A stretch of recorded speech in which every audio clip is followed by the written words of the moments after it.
이름부터가 펠릭스, 즉 행운아라는 뜻입니다. 태어날 때부터 음악적 재능과 부유한 환경이라는 로또를 2장이나 준고 태어난 남자.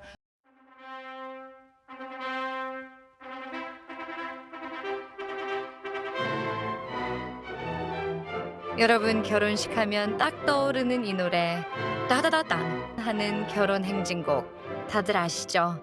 이 곡을 쓴 사람이 바로 오늘의 주인공 펠릭스 맨델스 존입니다. 사람들은 그를 행복한 천재라고 불러요. 집안 좋고 잘생기고 재능까지 넘쳤거든요. 클래식 음악계의 역대급 엄친아로 불리지만 그 화려함 뒤에 아주 깊고 슬픈 사연을 숨기고 있었던 한 남자. 하지만 이 화려한 멜로디 이면에는 우리가 몰랐던 엄청난 혁신가적 면모와 시대를 앞서갔던 또 다른 천재, 그의 누이 파니 맨델스존과의 애틋하고도 비극적인 사연이 숨어 있습니다. 클래식계 최고의 엄친아가 숨겨야 했던 진짜 깊은 속사정을 다 들려줄게요. 17세 소년과 괴테의 예언. 맨델스존은 말 그대로 태어날 때부터 천재였습니다. 은행가 아버지 밑에서 최고의 교육을 받으며 자란 그는 불과 17살에 셰익스피어의 작품을 소리로 완벽하게 재현한 한여름밤의 꿈 서곡을 작곡했어요. 당대 최고의 문호 괴테가 어린 맨델스존의 연주를 보고 이런 말을 남겼습니다. 모차르트는 이 아이에 비하면 옹알이하는 수준이다. 모차르트조차 비교가 안 된다는 엄청난 극찬이었죠. 하지만 이런 완벽한 배경이 오히려 그에게는 독이 되기도 했습니다. 행복이라는 비판과 완벽주의자의 고뇌. 사람들은 맨델스존을 시샘하며 비난하기도 했어요.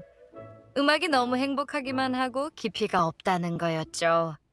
금수저라 고생을 안 해봐서 음악에 한이 없다는 식의 비아냥이었고요. 하지만 사실 맨델스존은 엄청난 완벽주의자였어요. 소리로 번역한 수채화. 맨델스존은 음악가이기 이전에 뛰어난 수채화 화가이기도 했습니다. 유럽 전역을 여행하며 본 풍경을 그림으로 그리고 다시 그 풍경의 정서를 소리로 번역해냈어요.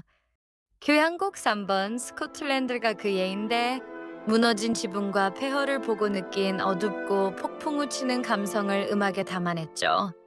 그에게 음악은 단순한 행복이 아니라 치열한 고민의 산물이었던 거죠.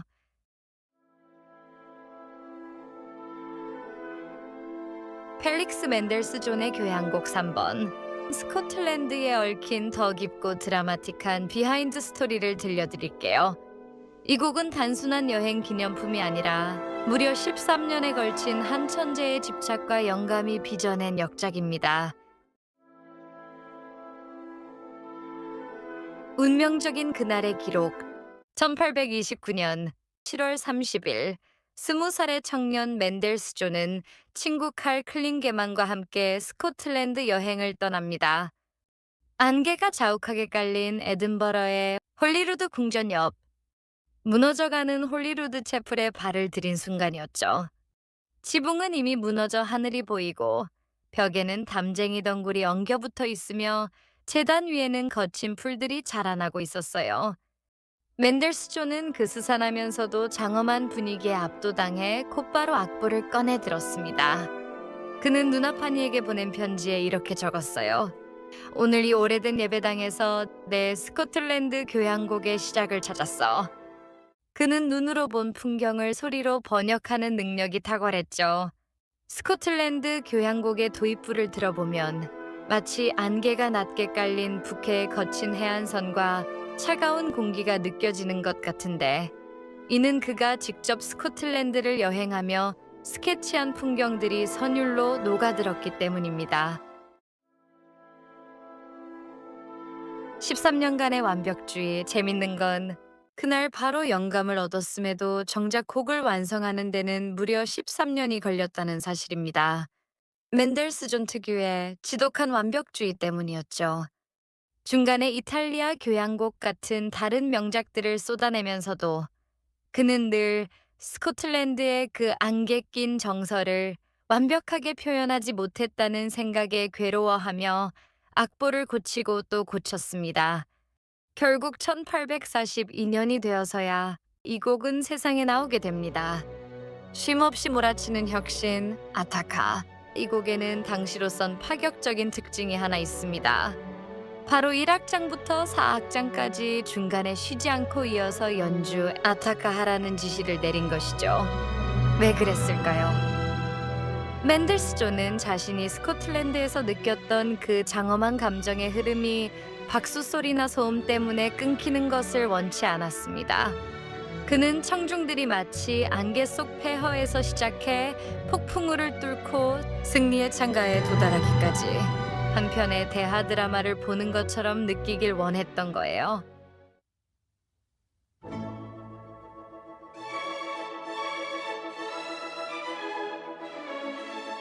여왕은 맨델스존을 매우 아꼈는데 이 곡을 듣고 스코틀랜드의 정치를 완벽하게 담아냈다며 극찬을 아끼지 않았다고 해요. 하지만 맨델스존은 이 곡을 지휘하면서도 여전히 누나판이라면 어떻게 생각했을까를 고민하며 끝까지 누나의 비평을 가장 엄격하게 여겼습니다. 한편 여왕이 펠릭스의 노래 중 이탈리아라는 곡을 가장 좋아한다고 하며 직접 불렀대요. 그런데 펠릭스가 아주 곤혹스러운 표정으로 고백했어요. 여왕님, 사실 그 곡은 제가 아니라 제 누나 파니가 쓴 곡입니다. 당시 파니의 곡들이 펠릭스의 이름으로 출판되기도 했거든요. 이야기가 재밌으셨나요?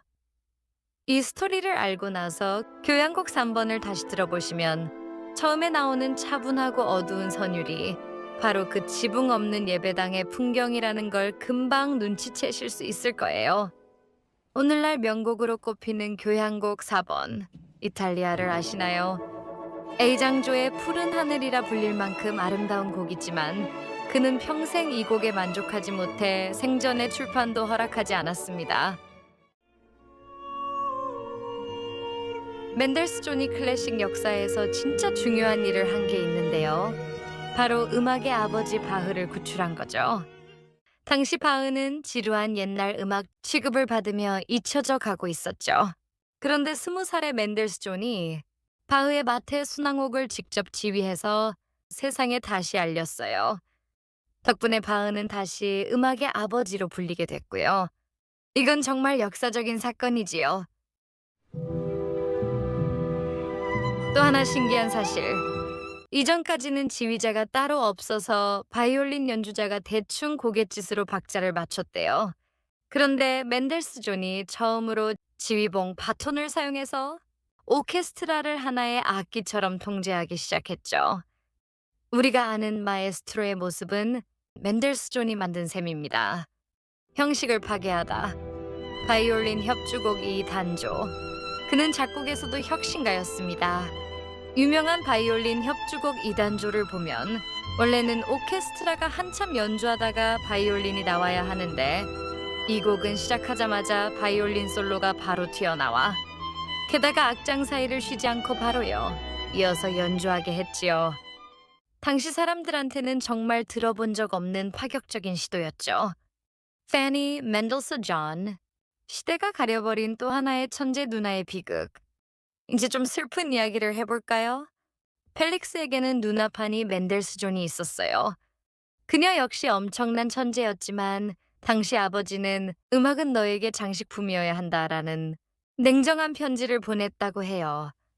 시대를 잘못 만난 너무 안타까운 판이랍니다. 여자 입장에서는 속이 부글부글하네요.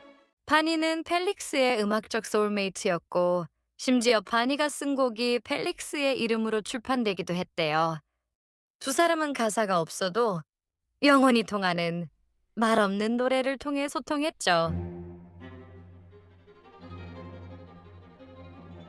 1847년 5월 펠릭스의 정신적 지주였던 누나파니가 뇌졸중으로 갑자기 세상을 떠납니다.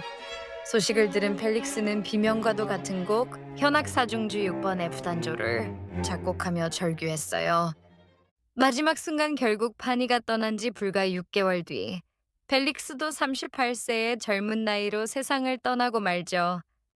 마치 누나가 없는 세상에서는 더 이상 음악을 할 이유가 없다는 듯 말이죠. 17살에 만든 한여름 밤의 꿈 서곡을 들어보면 요정들이 날아다니는 듯한 신비로운 소리가 들리는데 이게 고작 고등학생 나이에 나온 천재성이라는 게 믿기지 않죠. 마지막으로 바흐와의 재미난 에피소드 속으로 들어가 볼까요? 사실 오늘날 우리가 바흐를 음악의 아버지라 부르며 존경할 수 있는 건 파라리 맨델스존 덕분이에요. 푸주간의 전설인데요. 맨델스존이 단골 푸주간에 고기를 사러 갔는데 고기를 싸준 종이가 범상치 않은 거예요. 알고 보니 그게 바흐의 마테 순환곡 악보였다는 썰이 있죠. 사실은 도서관에서 발굴했다는 게 정설이지만 그만큼 바흐가 잊혀진 존재였다는 뜻이에요. 그 이후 맨델스존은 이 대단한 걸 왜 안 들어? 라며 20살의 나이에 이 곡을 공연 무대에 올렸고 전 유럽이 바흐 미쳤다를 외치게 만들었어요. 말 그대로 고전 바흐를 현대 로맨티시즘으로 잇는 다리 역할을 제대로 한 거죠. 맨델스존은 바흐의 깊이와 모차르트의 명료함을 이어받아 낭만주의의 새로운 지평을 연 위대한 혁신가였습니다. 고전과 낭만의 다리라는 말처럼 그는 옛날 방식의 탄탄함에 낭만적인 감성을 얻는 데 도사였어요. 그가 남긴 유명한 말이 하나 더 있어요. 음악은 말이 표현할 수 없는 것을 전한다. 오늘 우리가 들은 그의 음악은 단순히 행복한 금수저의 취미 생활이 아니었습니다. 시대의 한계에 부딪힌 누나를 대신해 끝까지 예술을 지키려 했던, 그리고 완벽을 위해 끊임없이 고뇌했던 한 예술가의 치열한 기록이었죠.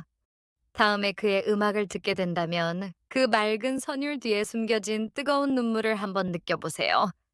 Food for thought.